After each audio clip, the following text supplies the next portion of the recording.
Hey, my name's Ashley Wheeler. This is my brother-in-law, Trent Howell.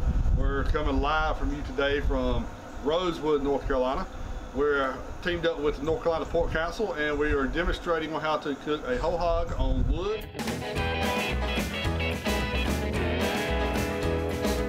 Show you how we cook one on wood. What we got here, we've got a 112-pound pig. We've got it flipped skin side down first. We're going to do a little bit of cleaning right quick. Not every time you get a pig from the butcher, it's going to be cleaned perfectly like you would want it. So we're just going to kind of dress it up. We're going to cut the little blood spots out. We're going to get the fleece out of it, and we're going to clean the spinal cord out. So that way when you're done for the day, and if you're having a pig picking, you'll have a pretty presentation. So let's get started.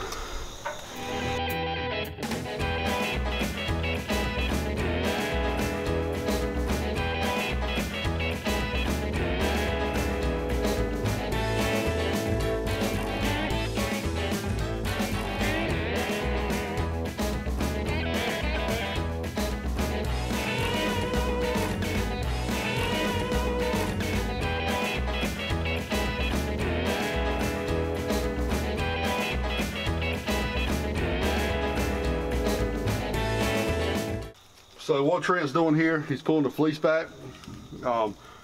We do that a lot for the simple fact is that's going to be one of the first parts that's burned on a pig because it's such thin skin, nothing but fat. So you want to try to get as much of it off as you can.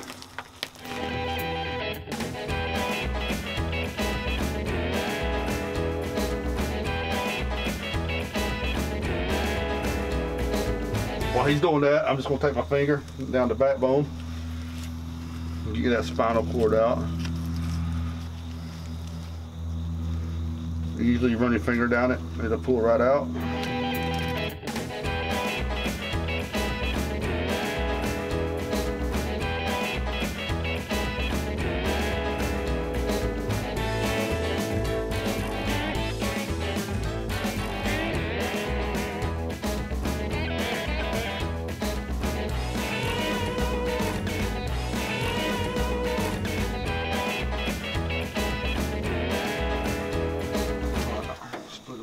Just a little bit, kind of open them up. You don't want to go too far because you don't want to split through the skin. I'm just doing this so he'll actually lay flat. Sometimes you don't have to do this. Like I said, it just depends on where you get the hog from. No hog is going to be the same. Every hog is going to be different. Like I said, you don't have to do this. We do it to kind of make the presentation at the end look better. Especially if you're having a pig picking.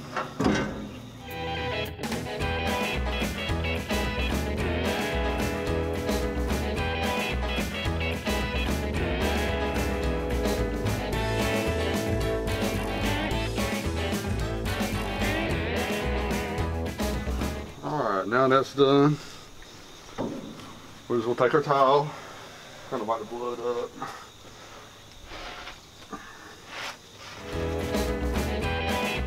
Alright, so we've got our pig cleaned up. What we're getting ready to do is we're getting ready to lightly salt it a little bit. This is going to help draw some of the moisture out of it. But then it's also at the end, for the end product, it's going to give a little bit of flavor. So that's all we're going to do there. Just lightly salt it. We'll get ready to flip it. The way we cook our pigs is, especially on wood, we cook ours meat side down, skin up. Take it, wipe it off real good. Like I said, you may get a pig next time and you may not have to do all this. Every pig's going to be different. Make sure you pull this belly meat out. You want the pig to lay as flat as possible.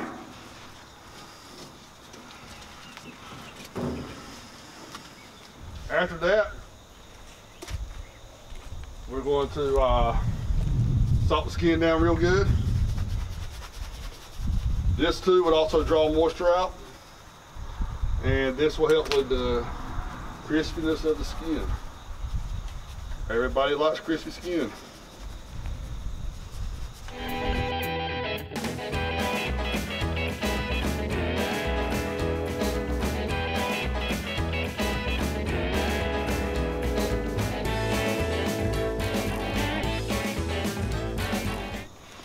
All right, let's get some fire into this pig. What we're getting ready to do is for the first batch of coals under the pig, we lit some charcoal. We always light charcoal first before we get our wood pit going.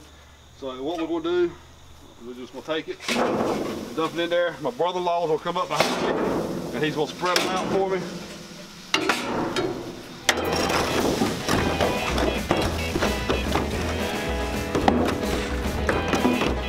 What we done is we spread the coals under there. All they were is just regular charcoal. We'll do that the initial time for the first time. We will fire charcoal under the whole pig one time. Then what we will do after that, we will start cooking with wood. Then once we start cooking with wood, we'll go from there. Right now we're getting ready to fire the pig. Get some of these good, hot, wonderful coals right here. Mindfully be careful. Fire is hot and it will burn you.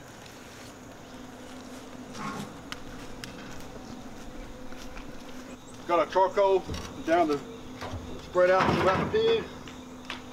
So what we're doing now is we're getting our first batch of charcoal, wood under there. And from here on out, what we're gonna do is we're gonna take the wood and we'll fire down both sides. When I say fire down both sides, we'll fire down this side and we'll fire down the back side. We will not put no more ashes, no more heat, no more fire under the actual pig because you'll take a chance of burning it. Our temperature that we're trying to look for is we want to stay around the 200 to 300. Don't want to go no higher, preferably around 225, 250. It's going to take a good 7, 8, 10 hours. So once our temperature starts getting lower, that's when we'll fire it again. Usually takes about a good 45 minutes to an hour. One good method that I was taught was by my grandfather was anytime you can hold your hand up here. If you can hold your hand up here for a long period of time, it needs to be fired. If you can put your hand up here and you take it away, you've got enough heat up here. So that's just another trick of the trade. If you don't have a thermometer, you can always put your hand on the side of the pig cooker. Like I said, if you can hold it up there for a long period of time, you need to fire it. But if you can just pop it right off and there's a lot of heat there, that means you've got good heat. So we'll be back shortly. Okay. All right, we talked earlier about the traditional style burn barrel we use. Today we're using our offset burner, the barrel, due for the simple fact of the way the weather is, overcast, calling for a little bit of rain, wind blowing. So typically, normally we use the open top burner, the barrel. We've actually got holes drilled in the side. All they are is just old car axles that we acquired. And we got it where the wood could sit in the top. Usually we had the wood stacked up, piled up about that tall, and we just keep it burning. We got a hole cut in the bottom. That's where we get our coals out typically. Sometimes you may see us come up here, shake the barrel, get the wood, and all we're doing is we're just trying to get the coals to fall down to the bottom.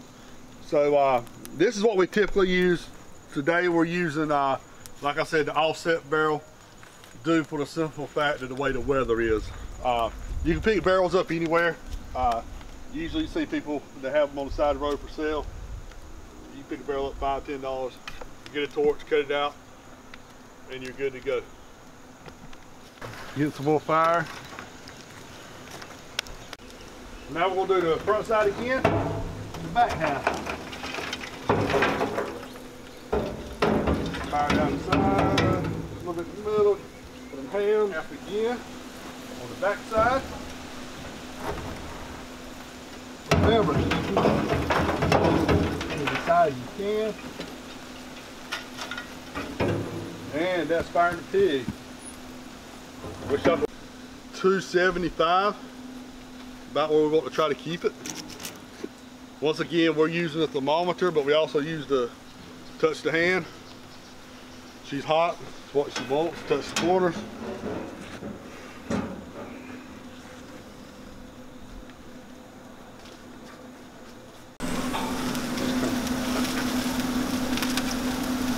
So if you look down the backbone of the pig, you actually see the water where the pig had moisture in it.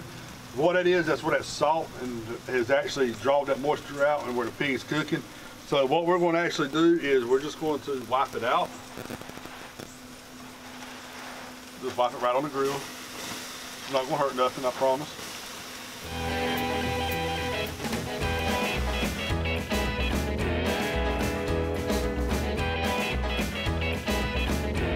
What we're going to do, we're just going to apply a little bit more salt down the backbone.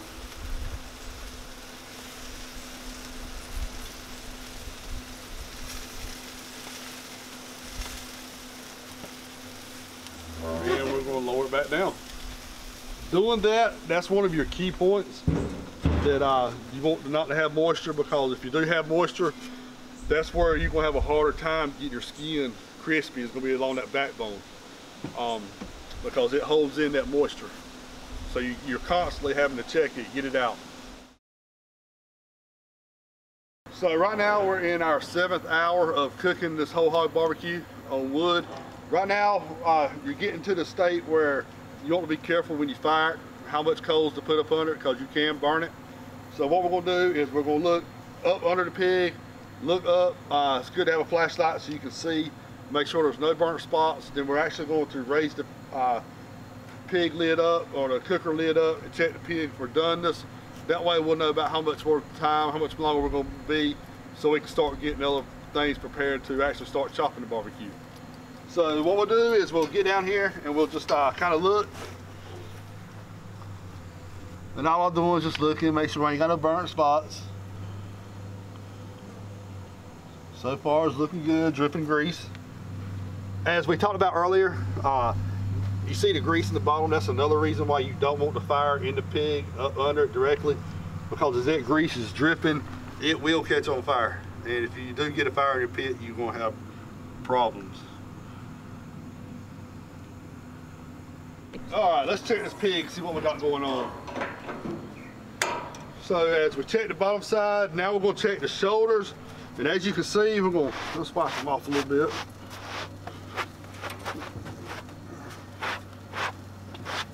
Get the hams too while we're wiping. So right now we're checking, see if that meat's broke loose from that skin. As you can see how it's starting to break loose right there. That lets you know that it is getting done. This was still kind of tight, so we still probably got another hour, hour and a half to go. We're gonna check this front. You see how the front, the shoulders, they're broken a lot looser than what the back hams were. Usually your hams will be one of the last places to break. But I mean, for the most part, everything's looking good. What we're gonna do is go ahead and clean it up a little bit.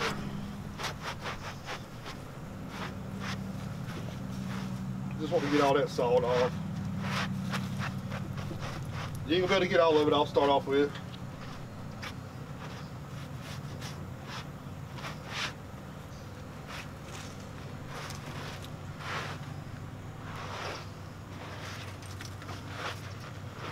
Little salt won't hurt nobody.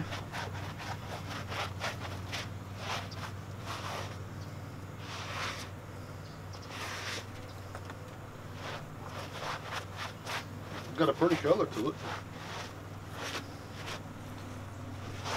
One difference thing between cooking with gas versus wood, your gas is going to be a little bit lighter color, or your wood's going to be have a darker tendency to it.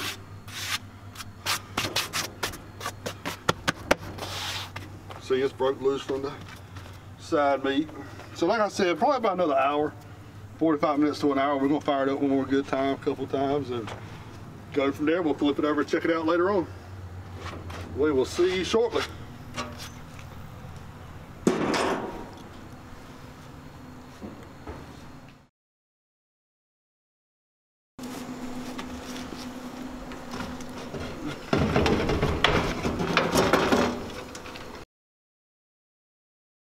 Getting the salt off. Put some more water on. Get ready. So right now we're getting ready to flip the pig. Going to try to brown some of this skin up. Hopefully we can get it crisp. Thing about doing crispy skin on a traditional backyard style is The weather has a lot to do with it. Some of the old timers, we've heard them say that moon phases, moisture in the air has a lot to do with it. So what we're gonna do, we're just gonna wet it a little bit. Got an old rag, we'll wipe it off a little bit. My brother-in-law's gonna grab a little bit more salt for me. And we're going to flip the pig. Once we flip the pig, we're gonna get the sauce inside them hams and shoulders. Then we're gonna soon get right and chop some barbecue, and we're gonna have some cube for supper.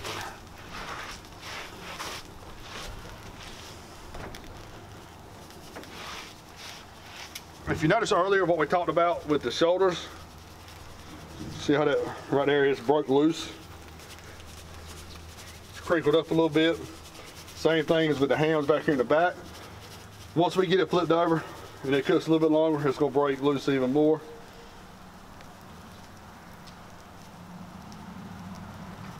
We did check the internal temperature a minute ago just to make sure everything looked good. You're looking at cooking your pig, you want to check your hams and shoulders and have it at least at 195, 190 to 195, 200 to max. I mean, you can overcook it. I mean, the longer you cook it, of course, the better it's going to be. But at 195, what the Pork Council says is meat will completely fall off the bone. So that's kind of the range we're going. We were just eyeballing it, but we did for safety aspects. We did check and make sure to see what the temperature actually was. So let me grab my gloves and we'll get ready to show you how to flip the pig. All right, so what we done, we're getting ready to flip the pig. There's several different ways you can flip the pig. When we first started out, we had hog panels. We've got kind of fancy now, got these grates that we use. Back in the old days, they used the backer sticks. I've never been brave enough to try that because I've always been scared I was going to drop the pig. But we actually got these grates right here that has handles on them. So we're ready to demonstrate how to flip this pig.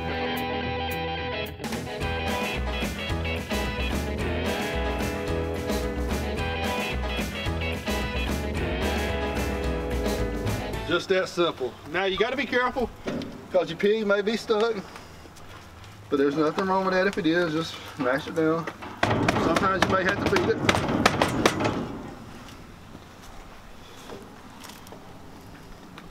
Sometimes you may have to pull your pocket knife out.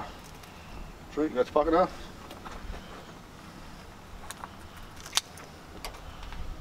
Just take your pocket knife, poke the skin down.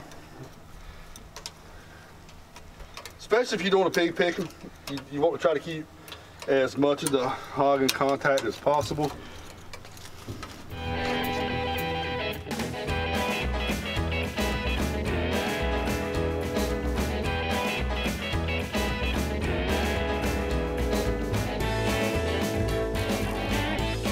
So right now,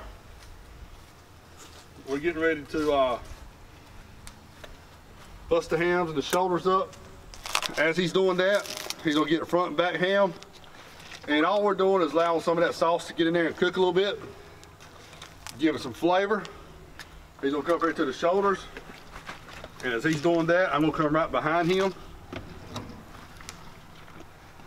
We'll just get some of that award-winning barbecue sauce on there and run it down the ribs.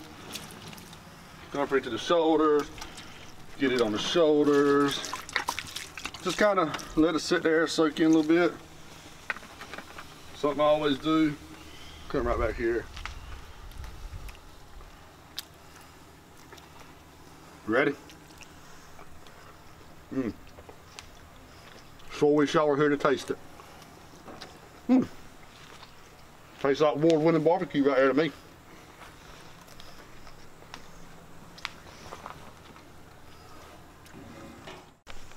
Okay, you're good. All right, so what we're gonna do now, get in some of these good hot coals.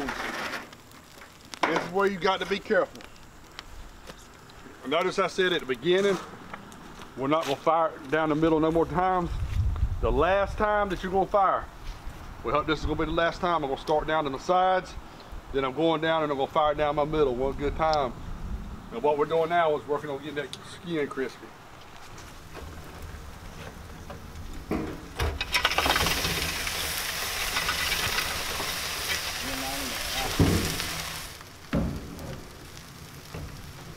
Alright, we'll fire down the center on the back side one last time.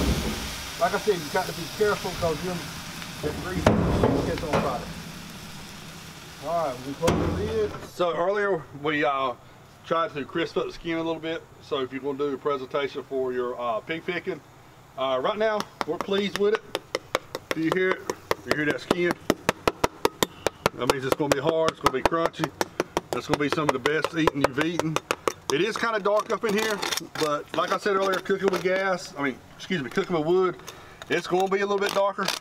All you want to do is just kind of clean it off a little bit. But like I said, we're going to turn it around. You're not going to see the back side of it. You're going to see the meat side for the presentation. Earlier, if you notice right here, we talked about getting that salt in here. See how that's kind of squishy a little bit? It's done. But the problem of it is that's where that water was sitting, that moisture earlier. So that's why we're trying to get it off a little bit quicker. But you can see around it how we did get it off, got some more salt in there. It did get it a little bit harder. So what we're gonna do, we're gonna flip it over and we get ready to chop some barbecue.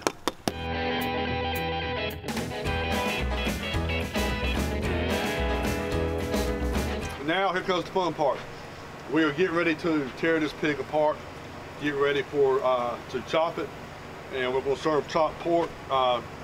Decided today not to do a pig picking. So if you were going to do a pig picking, this is how you would leave it. Folks would come up, they would pick it. You got your hams in the back, you got your shoulders, you got your ribs, you got your tenderloins, and you got your belly meat. But today we're going to do this as if we were actually going to chop it. So what we're doing now is we're getting some of that rib meat. Look, it falls right off the bone. Get them ribs. That's like everybody's favorite. Any other time we wouldn't have any ribs, we'd eat them beforehand. Some barbecue restaurants, you can actually buy just the ribs. You can have a rib plate. I mean, you look at all that meat that comes on them ribs. Look how that sauce is soaked in on it. That right there will make somebody happy. Like I said, a lot of places you can buy just rib plates. So right now I'm going to get the backbone. Try to get all the meat off the backbone if we can. If we leave some up there, that's fine. It's no big deal.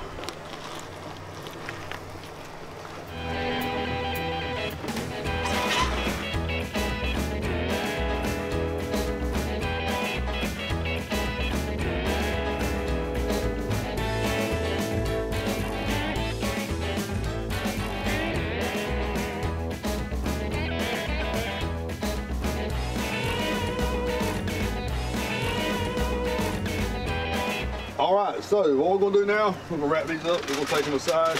You can sauce them later. You can serve them as an appetizer.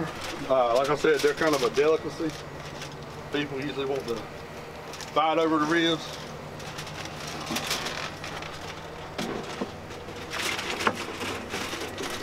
So right now, I'm getting ready to tear some meat off. When I get done tearing the meat, Trent's gonna go in there and chop it. So right now, the ham's gonna be the driest part of the pig. Still want to just get some of that ham meat in there. See how that bone just pulls right off? That's the indication to let you know it is done. Be careful when you are getting it off the bone. Make sure you get all your meat, but you want to make sure you throw all the bones away too. Make sure there's no gristle. That'll put a bad taste in people's mouth. Nothing worse than gnawing on a bone or a piece of gristle. See that meat just falling apart, coming right off that bone.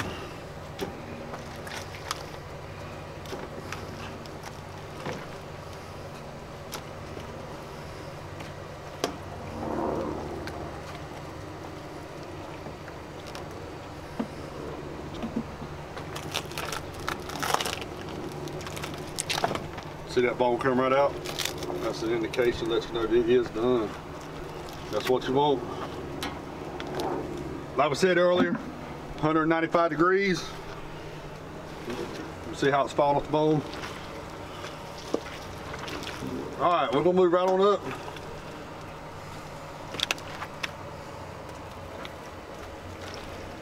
All right, next we're gonna get some of this tenderloin right here.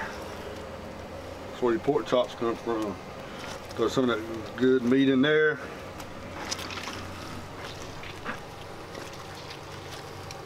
See, it pulls right off that bone.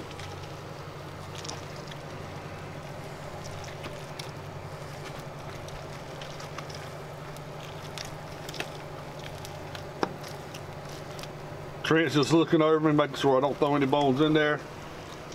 And like I said, he's gonna be the one chopping today. As he's chopping, he's gonna be playing the sweet music. Nothing better than hearing the sound of a meat cleaver hitting a piece of wood. All right, we'll be right on up. All right, right here, this stringy part, that's gonna be your bacon. Look right there.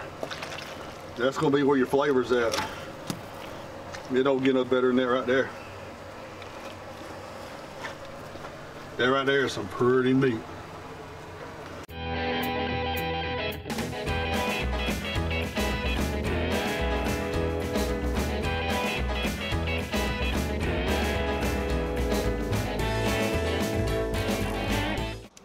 All right, what we're doing now, we're just ready to put the meat on the chopping block.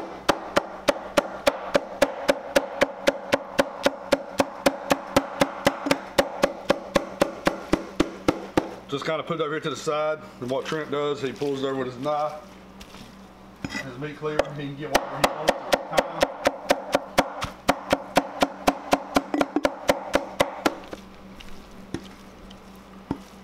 So what he'll be doing is he's chopping. He's actually going to chop it up. He won't chop it too fine, but it won't be chunky either. It'll be about a medium.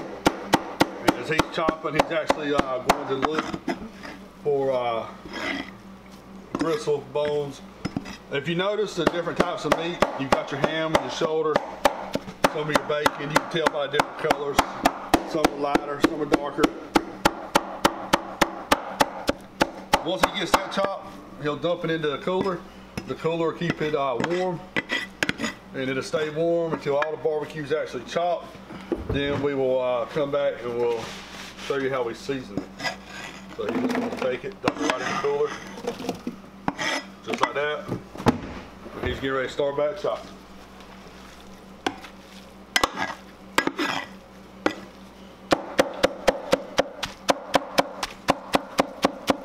Look at that. Oh, right there.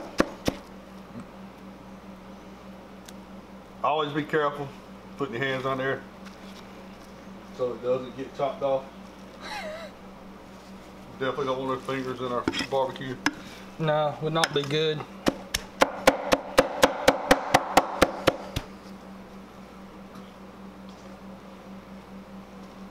And you will find little stuff like this.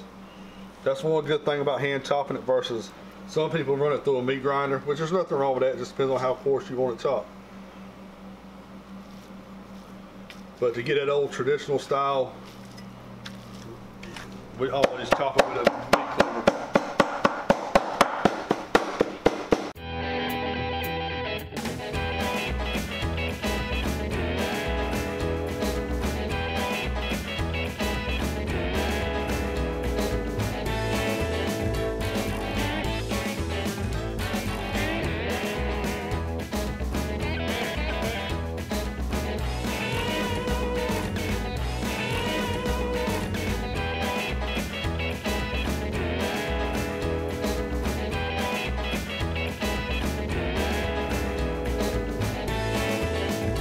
So this is what we get ready to get, and we'll add the skin to the barbecue.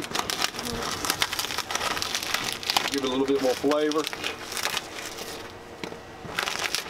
Don't want to overpower it, put too much, but a little bit of skin is good.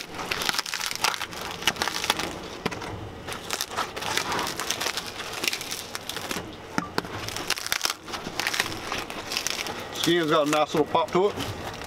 Come right here and get this little piece right here.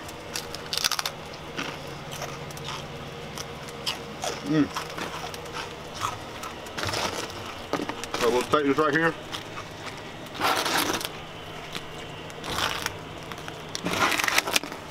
We'll go right to the chopping block again.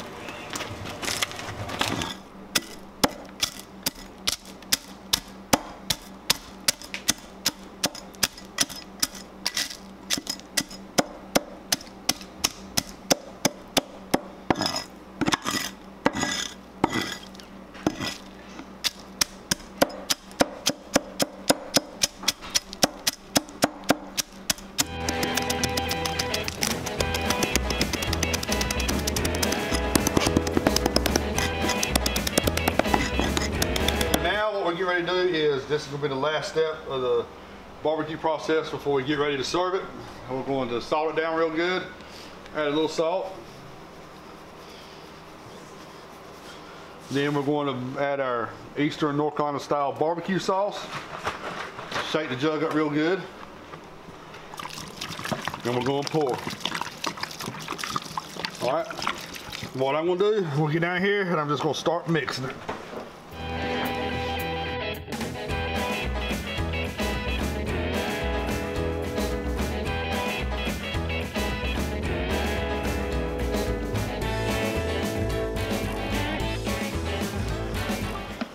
Usually it's going to take about 1.5 gallons of seasoning per 100-pound pig, what we usually put.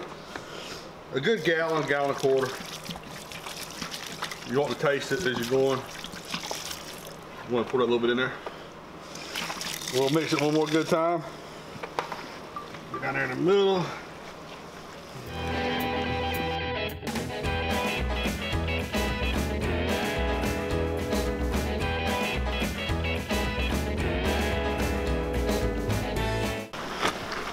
If you listen, got good moisture down there.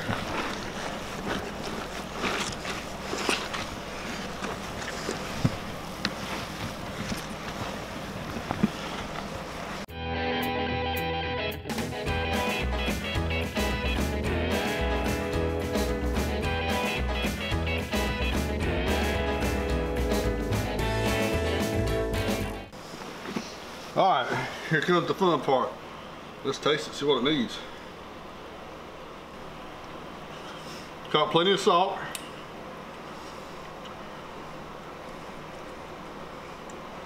Need a little more sauce.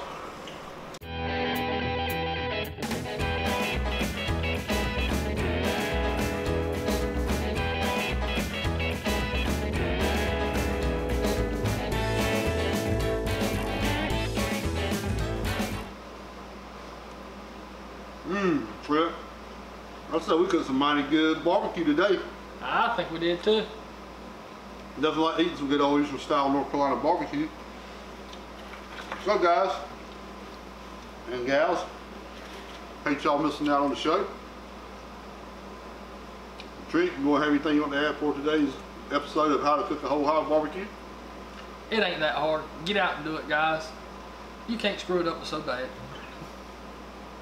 So if you have any questions, you can always get on the Whole Hog's website, wholehogbarbecue.com, and also it gives you the rules and the basis, a reference point of what we talked about today, as far as how much wood you need to use, how much charcoal, what your cooking times are, and it kind of gives you the lowdown of some basic making potato salad, making slaw, making Brunswick stew recipes. A good little reference, good little tool for your toolbox is what we call it. Hey, you can always hit the print button, print it off, put it in your notebook, your folder that we talked about earlier, and that can be part of your notes you keep up with.